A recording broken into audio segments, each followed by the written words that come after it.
আজ আমরা কাটতে যাচ্ছি এক বিশাল কুমড়ো। দেখতেই পাচ্ছেন কুমড়োটা এত বড় যে এক হাতে ধরা যাচ্ছে না।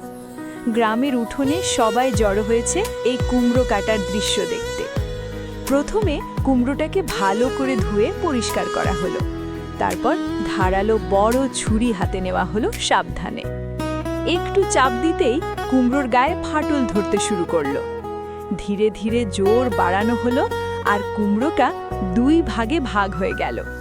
ভিতরটা একদম টাটকা, হলুদ আর রসালো, দেখতেই মজা লাগছে।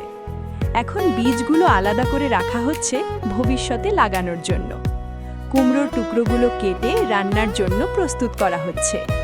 আজকের এই বিশাল কুমড়ো দিয়ে হবে মজাদার তরকারি। এমন বড় কুমড়ো কাটার অভিজ্ঞতা সত্যিই দারুণ। আপনারা যদি এমন ভিডিও পছন্দ করেন তাহলে লাইক, শেয়ার আর ফলো করতে ভুলবেন না।